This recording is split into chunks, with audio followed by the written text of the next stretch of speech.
Hola a todos, con este video quiero que continuemos con la lectura de este texto, Planificar el desarrollo, de Caparrino, Briner y Rossi, del CEFIDAR. Ahora vamos a seguir con el punto 231, relativo a la experiencia argentina.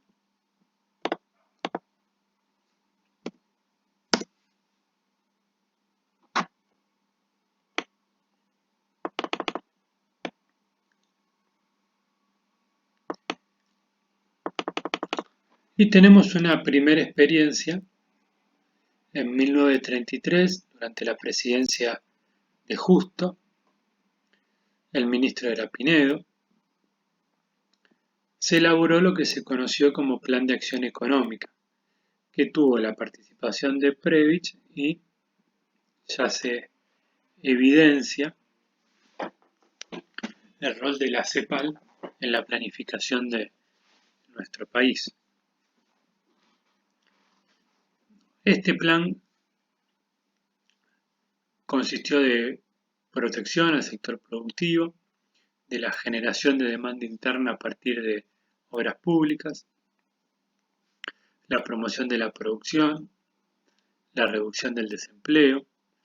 Se crean organismos como la Junta Nacional de Carnes, la Junta Nacional de Granos, la Comisión de Control de Cambios y el Banco Central de la Argentina.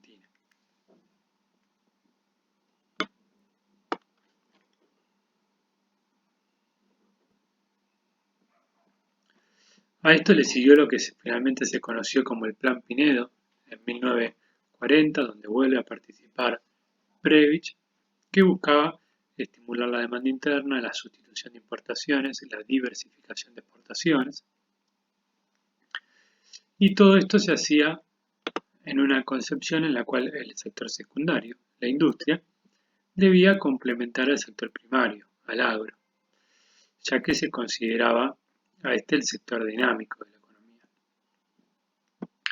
Este plan Pinedo fue rechazado en el Congreso y terminó con la renuncia del ministro.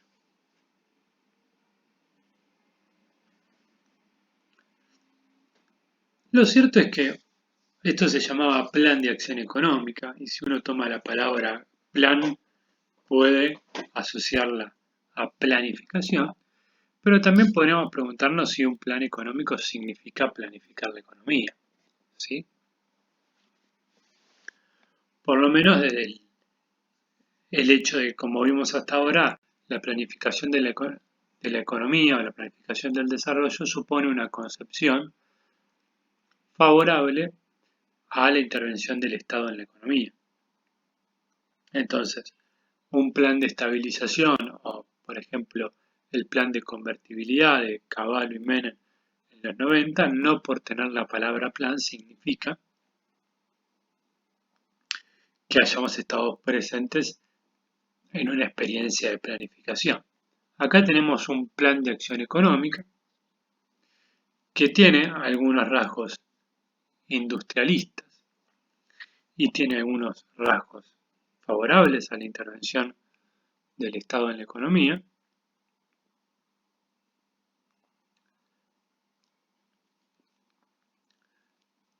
pero que queda la duda si efectivamente fue un plan en términos de planificación del desarrollo, ¿no?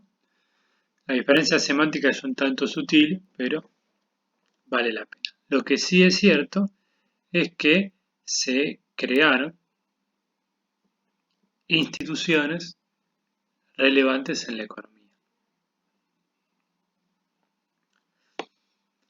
La siguiente experiencia es en 1944 con el Consejo Nacional de Posguerra bajo la presidencia de Farrell.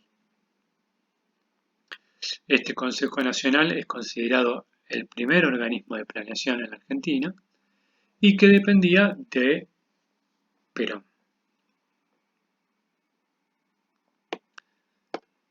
Se crean algunos planes como el Plan Racional Agrícola Plurianual, el Plan Racional Ganadero Plurianual, la defensa de la economía popular, estrategias para contener el nivel de precios, abaratar la alimentación popular. El objetivo principal era elaborar un plan de ordenamiento económico-social que tenga como objetivo asegurar la satisfacción de todas las necesidades de los habitantes del país sin tolerar el injusto acaparamiento de bienes en manos de unos pocos.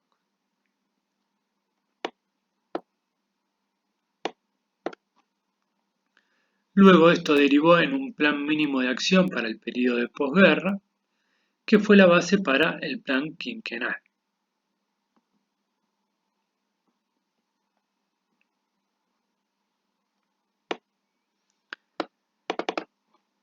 En 1946, Perón asume democráticamente a la presidencia y le da un impulso todavía mayor a la planificación. La Secretaría Técnica reemplaza al Consejo Nacional de Posguerra, se elabora el primer plan quinquenal que está compuesto por 27 proyectos de ley.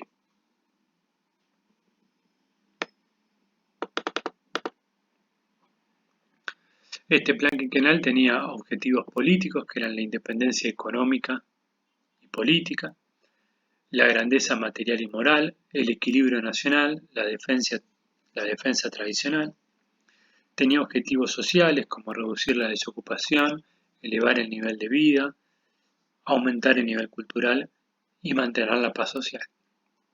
Objetivos económicos como aumentar el Producto Interno, mejorar la distribución de la riqueza, absorber los excedentes de materias primas, estabilizar los precios, aumentar el nivel de ahorro interno, y objetivos financieros como la independencia y estabilidad monetaria, la inversión productiva del ahorro, el fortalecimiento y la regulación de los recursos gubernamentales.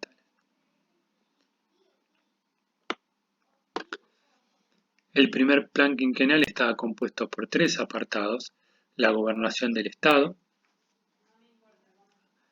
el cual hacía referencia a la Administración Nacional, a la salud pública, la educación, cultura, justicia y relaciones internacionales; otro apartado de defensa nacional, que obviamente estaba vinculado a las Fuerzas Armadas; y un tercero a la economía, que incorporaba población, obra social, energía, trabajos públicos, transporte, producción, comercio exterior y finanzas. Fue un primer plan integral en el sentido que combinaba aspectos demográficos, teniendo en cuenta la migración desde las zonas rurales hacia las ciudades. Suponía un impulso a la industria a partir de la sustitución de importaciones, el abastecimiento energético autónomo y nacionalización de empresas. Dentro de la nacionalización de empresas tenemos los ferrocarriles, las compañías de gas y comunicaciones.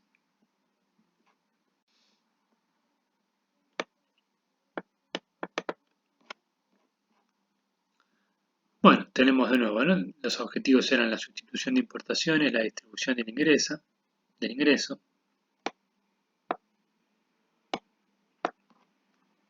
Está claro que por el tipo de medidas que estamos hablando, de nacionalizaciones, expropiaciones, aranceles, etc., se trata de una planificación no indicativa, ¿sí? Estamos hablando de una planificación directa, ¿no? Donde las cosas se imponen.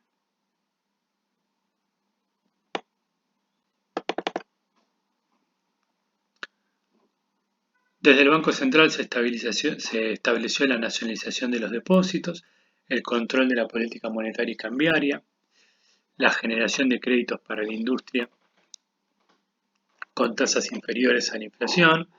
En general se mantuvieron tasas de interés reales negativas. Se creó el Instituto Argentino para la Promoción del Intercambio, que absorbió a la Junta de Granos, y se transformó en el único comprador de los productos primarios de la Argentina, lo cual permitió mantener los precios internos.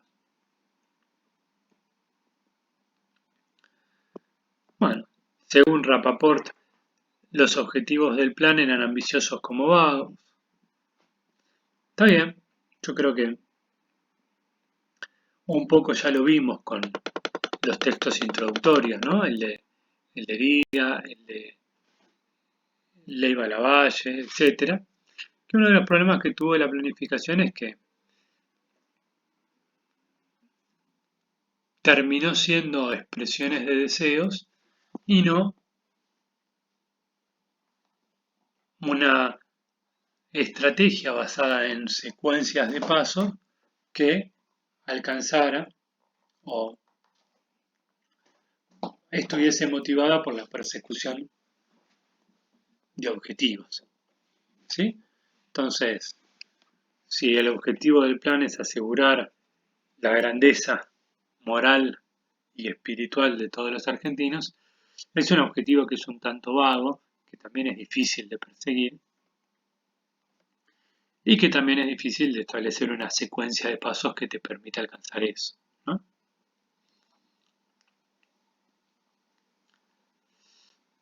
Lo cierto es que entre 1946 y 1952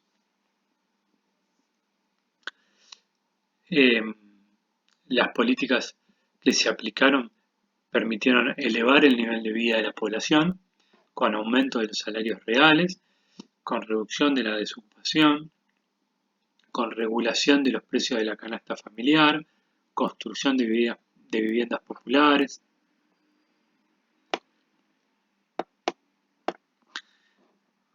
Hasta 1951 la economía creció en promedio casi 4% por año.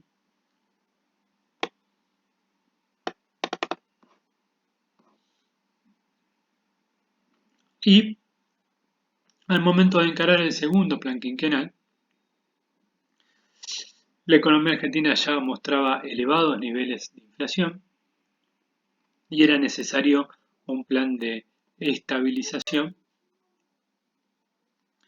que redujera el aumento de precios y también que equilibrara el sector externo.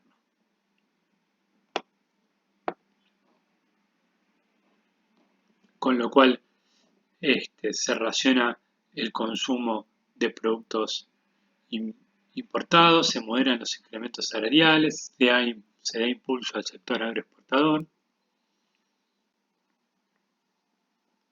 Y el segundo plan quinquenal está enmarcado en este plan de estabilización que tiene menos grados de libertad para que el Estado lleve adelante un plan de desarrollo. A diferencia del primer plan quinquenal, el segundo incorpora datos del censo de 1947, lo cual ya lo constituye como un plan con datos económicos, sociales y demográficos más confiables que el primero. El segundo plan quinquenal sigue sin tener metas cuantitativas a nivel macro, aunque tiene algunos objetivos físicos y de inversión social.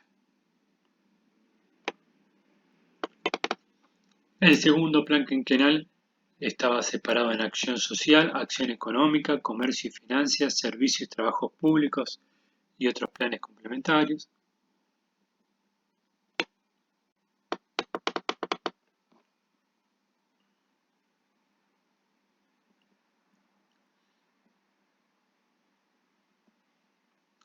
El plan exigía un esfuerzo grande de parte del Estado, donde las inversiones eran el corazón del plan, pero donde también estaba vigente un plan de estabilización que le daba menos libertad al gobierno. Durante el periodo 1953-1955 la economía creció un 4,6%.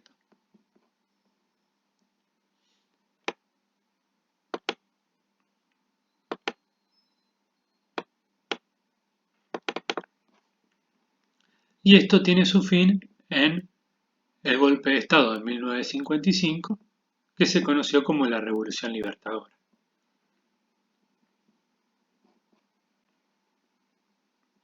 La Revolución Libertadora tuvo algunos programas económicos o intenciones, también enmarcados por la CEPAL y por Prebisch, pero que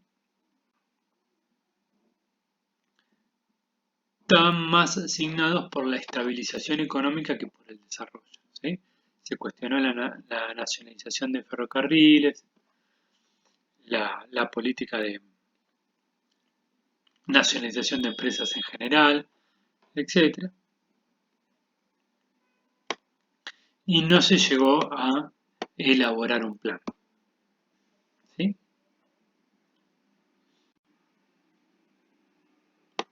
Hubo una participación de Previs y la CEPAL, pero no se llegó a elaborar un plan de desarrollo. La experiencia siguiente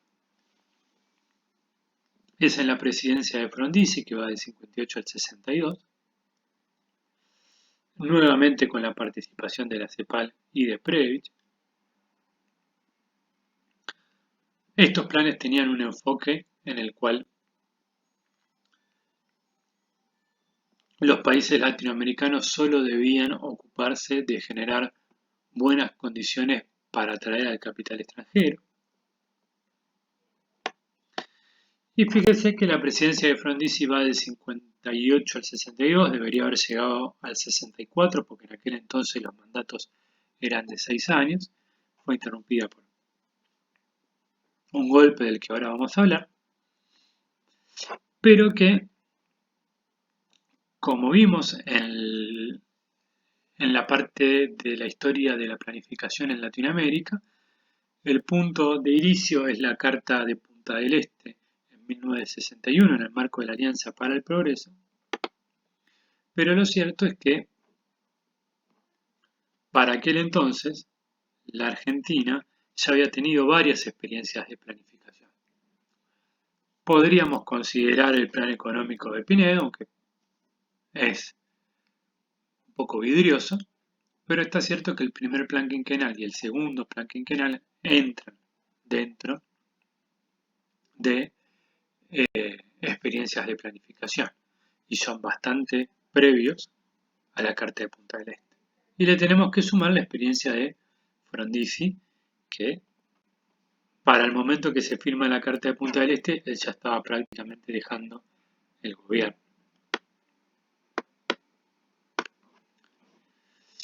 El ministro de Economía de Frondizi fue Álvaro Alzogaray, que creó el Consejo Nacional de Desarrollo, que tenía como misión ir a buscar el financiamiento establecido por los Estados Unidos, por la presidencia de Kennedy. Sin embargo, a este organismo, el CONADE, el Consejo Nacional de Desarrollo, no se le encomendó la elaboración de planes, sino que se dedicó a formar economistas y profesionales en la corriente teórica de la CEPAL.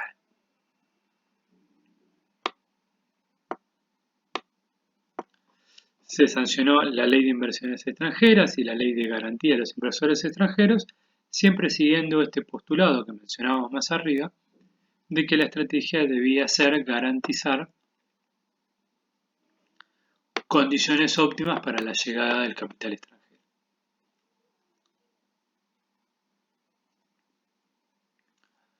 Nuevamente, todo esto se hizo en contextos de elevada inflación y permanentes planes de estabilización que buscaban reducir el déficit y le daban un reducido margen de acción al Estado para que lleve adelante políticas. Ustedes saben que Frondizi fue derrocado en 1962 por un golpe militar que no dejó a un militar en el poder, sino que dejó a la Argentina en una situación de acefalía. En ese momento, quien era el presidente de la Corte Suprema de Justicia de la Argentina, Guido, se propone como presidente, aun cuando en la Constitución Nacional no estaba previsto, y no está previsto que el presidente de la Corte asumiera funciones ejecutivas, pero como los militares derrocaron a Frondizi pero no pusieron a un militar a cargo, aceptaron la propuesta de Guido. Guido gobernó hasta que terminara el mandato que estaba previsto de Frondizi y es conocido como el menos democrático de los gobiernos democráticos o como el menos ilegítimo de los gobiernos ilegítimos.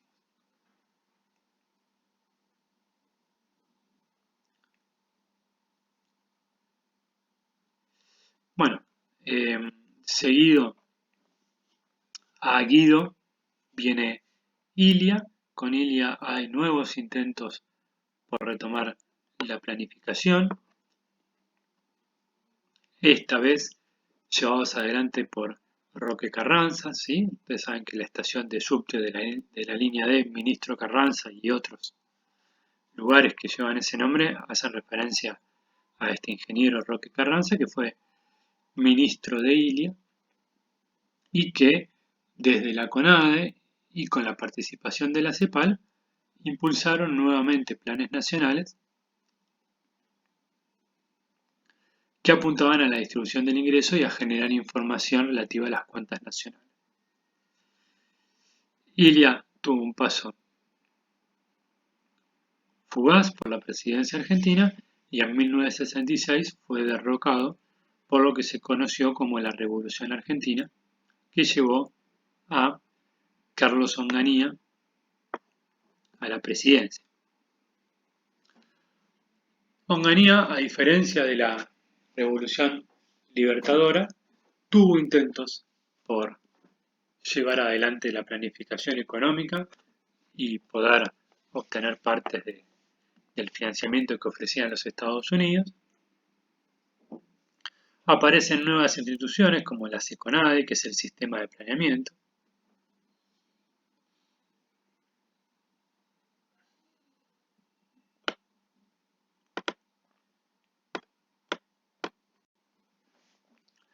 El ministro de Economía de Onganía fue Krieger Bacena.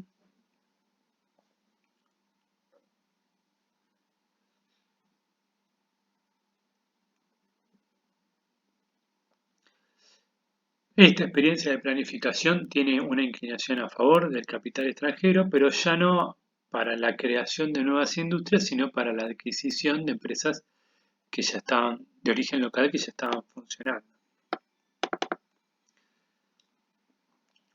En esta época se formula un Plan Nacional de Desarrollo, que fue en 1970-1974, a cargo de Eduardo Salduendo.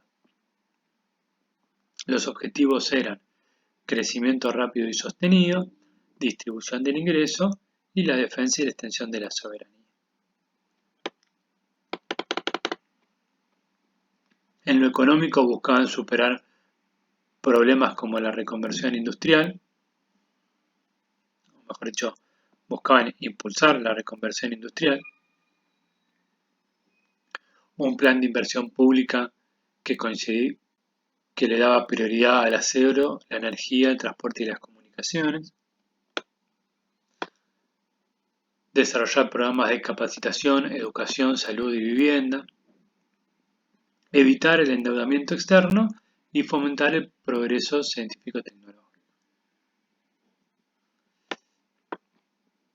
Terminada la experiencia de Onganía, sigue Levingston. Levingston llama a Aldo Ferrer, que era el ministro de Economía en la provincia de Buenos Aires, y se crea un nuevo plan de desarrollo que fue en 1971-1975. Ahora sí con una concepción todavía más desarrollista y nacionalista. El eje de este programa consistía en impulsar el capital nacional, la integración económica, impulsar las exportaciones industriales. Se crea el Banco Nacional de Desarrollo, la Ley de Compra Argentino, programas de reconversión industrial, modernización agropecuaria, desarrollo científico-tecnológico, reformas en el sistema educativo y reformas de la estructura del gobierno. Para esta época empieza a madurarse el regreso de Perón a la Argentina. En 1973 se firma el Acta de Acuerdo de Compromiso Nacional entre el Estado, la CGT y la Confederación General Económica, y que se consensuaron algunas medidas que daban lugar a lo que finalmente sería el Plan Trienal, que fue finalmente presentado por Perón el 21 de diciembre de 1973.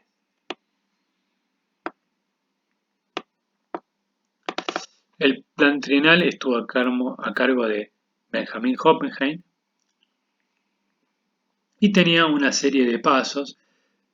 Primero, la hora del pueblo, que es este compromiso de los partidos políticos por asegurar la democracia, el acta de compromiso nacional entre el Estado, los trabajadores y los empresarios, sancionar leyes que le dieran legitimidad al proyecto, el diseño de una política global de mediano y largo plazo, la concertación del plan y un sistema de control y revisión del plan.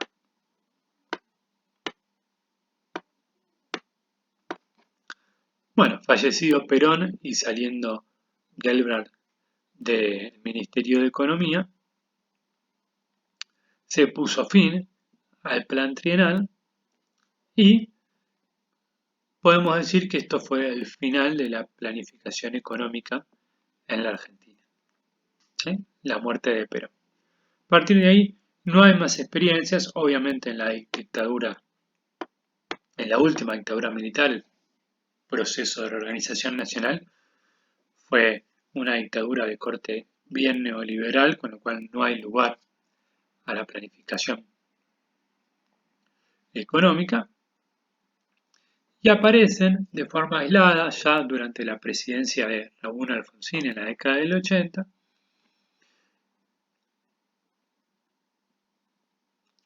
alguna intención de Surruil de crear un nuevo plan de desarrollo que fue continuada por Greenspun, donde se confeccionó un Plan Nacional de Desarrollo en 1987-1991, al cual no se le dio mucha importancia. Además, fue durante la presidencia de Alfonsín que se cerró el Instituto Nacional de Planificación Económica. Con lo cual podemos decir que después de la muerte de Perón se acabó la planificación en la Argentina. Así como la planificación empezó antes en la Argentina que en Latinoamérica, porque si el punto de inicio en Latinoamérica fue la Carta de Punta del Este, el final de la planificación en Latinoamérica habíamos dicho que era la crisis de la deuda en los 80, el consenso de Washington ya entrados en los 90. En la Argentina podemos decir que la planificación terminó con Perón a comienzos de la década del 70, unos años antes que en Latinoamérica.